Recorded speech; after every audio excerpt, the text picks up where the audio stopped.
Okay, so this is video log number 2. Alright, so first I'm just going to respond to things that were in Samara's video log, of which I noted here. So something she noted was victim mentality. So something I would respond to that is with the, I don't know if this is a fact or not, but my opinion is that the only true variable that is completely within your control is, of course, yourself. And thinking otherwise, trying too hard to control others or the situation or the outcome or the results can lead to a lot of distress and a lot of unnecessary harm on one's own psyche, in my opinion. There is, in my opinion, a true relief in understanding that the habits you form and the decisions you make day to day will influence the outcomes, and you can control your actions and your thoughts. More importantly, your thoughts lead to your emotions, which lead to your actions, which lead to the outcomes, something like that. So that's my response to that. Second point, dealing with suffering.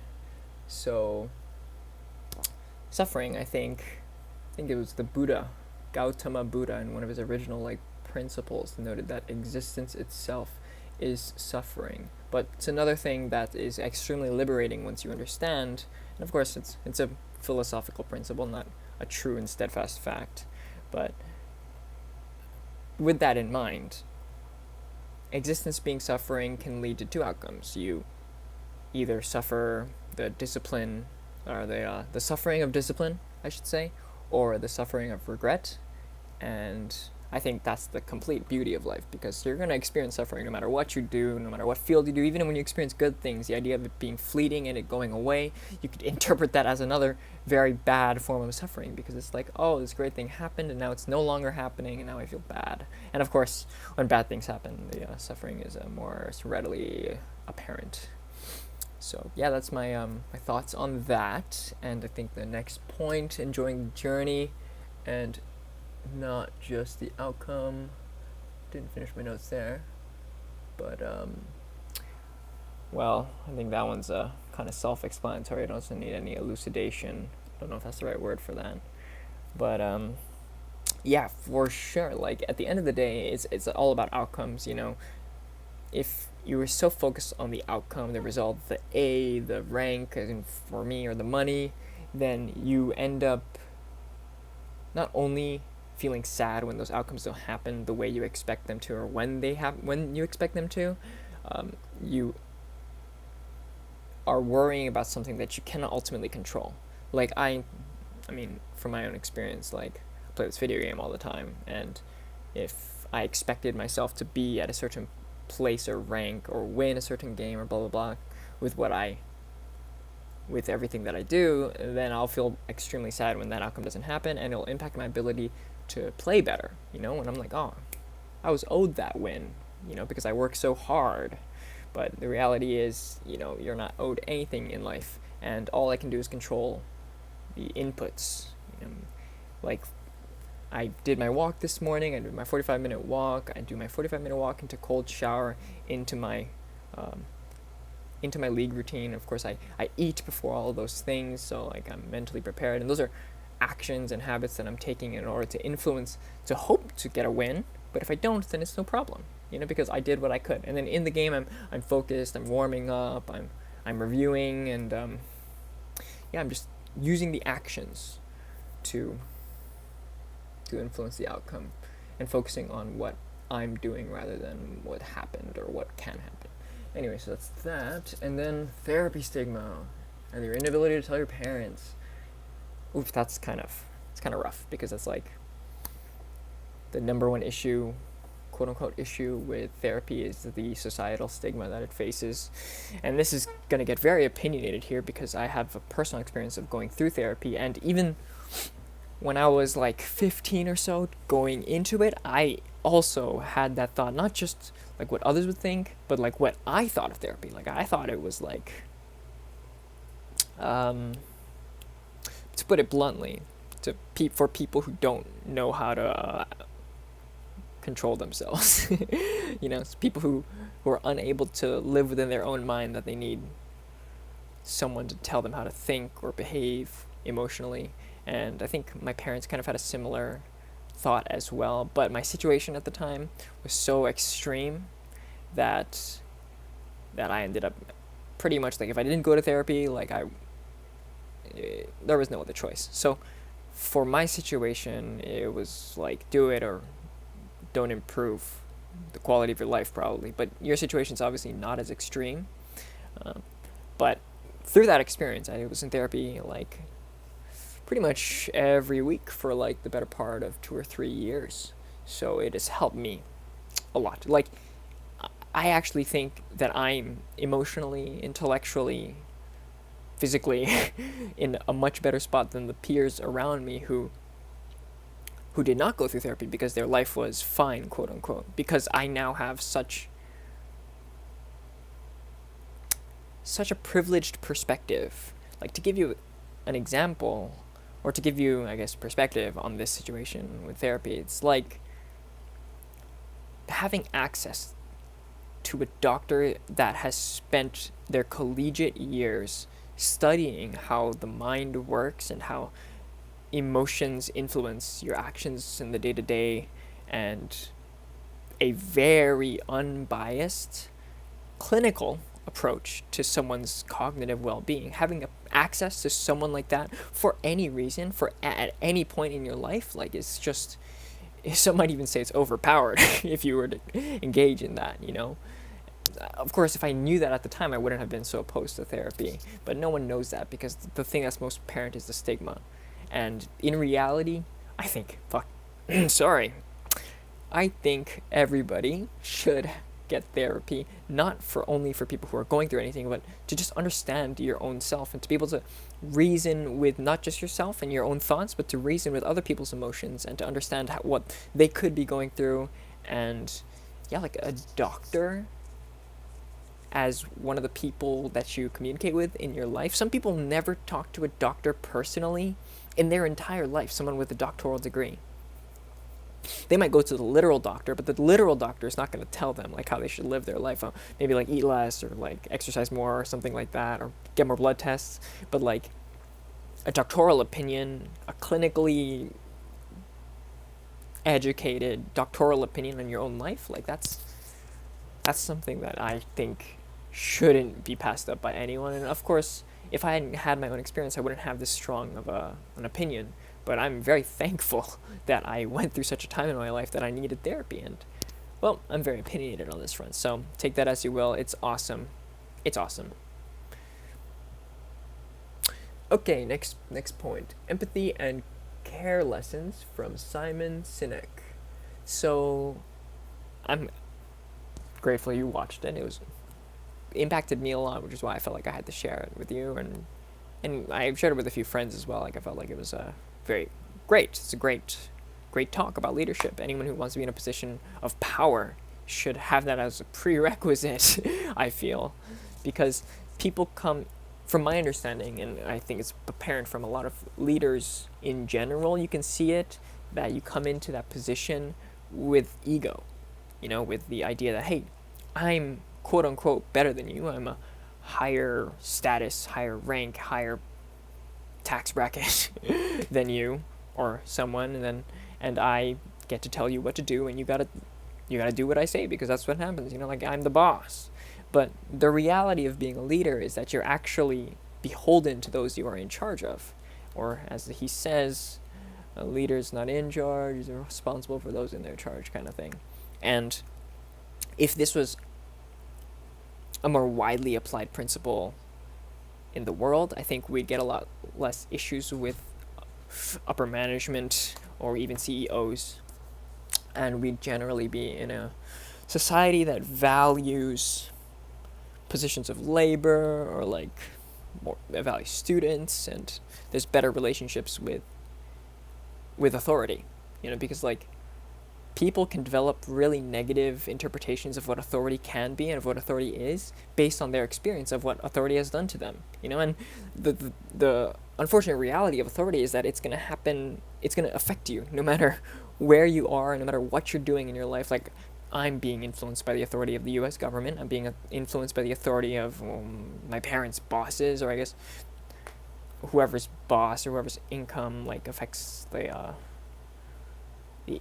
Anyway, I'm getting a little sidetracked here, but the point is, it was revolutionary to me because of those concepts of empathy and being beholden to those under you, and what else did I write? Oh yeah, being able to internalize that being a true leader is a person who takes all the blame and none of the credit. Internalizing that really will allow you to, what did I say here?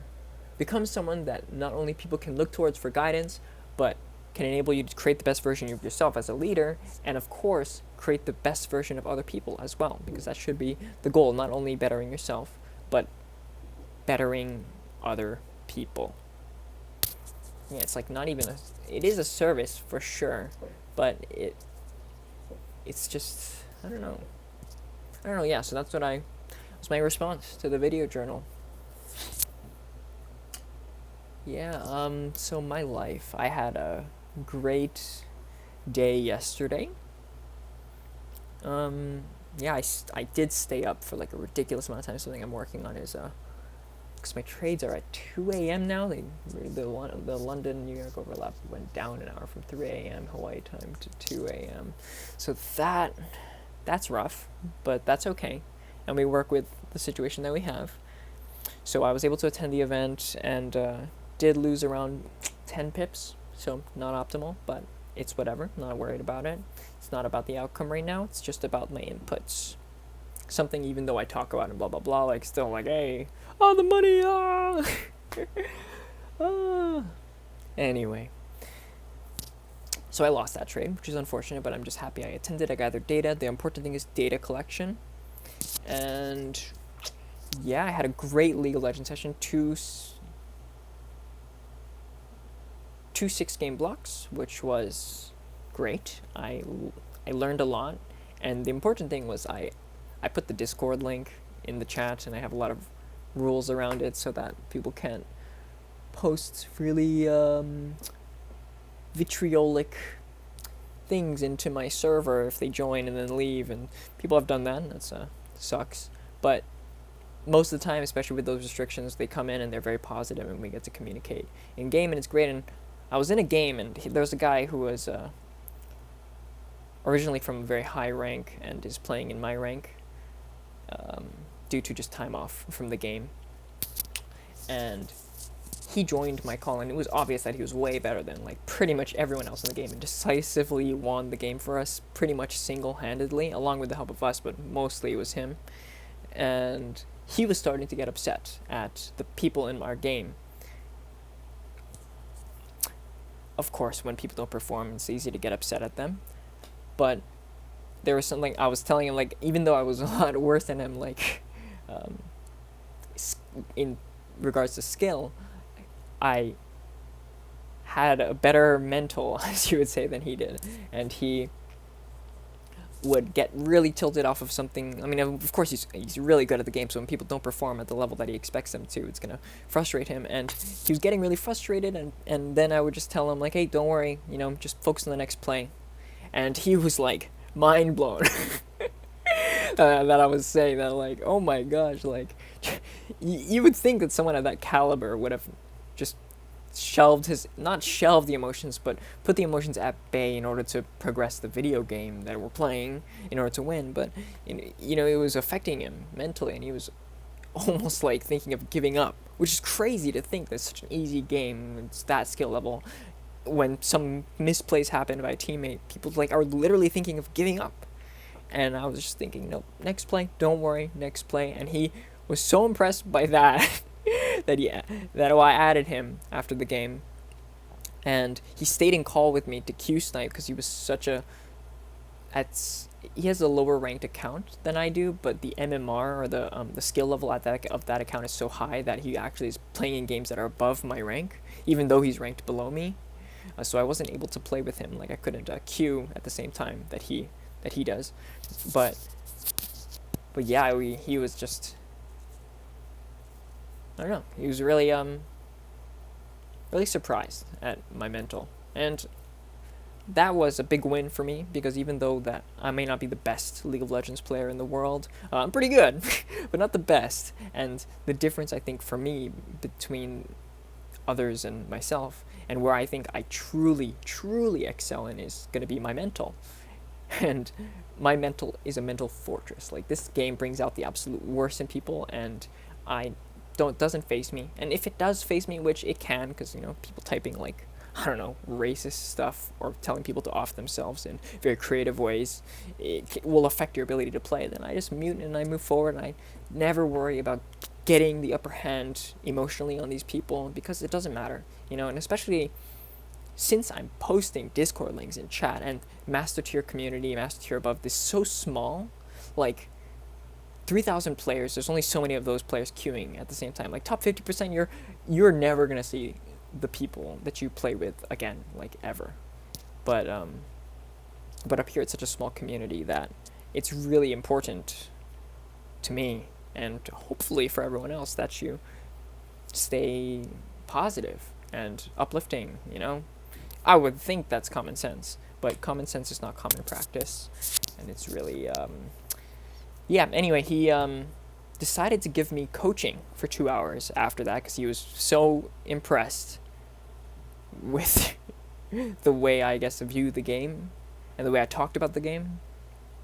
And that 2-hour coaching from this guy, his level is what's called like Grandmaster, which is top 600 out of, I don't know if it's 2 million, maybe it's like 1.5 million.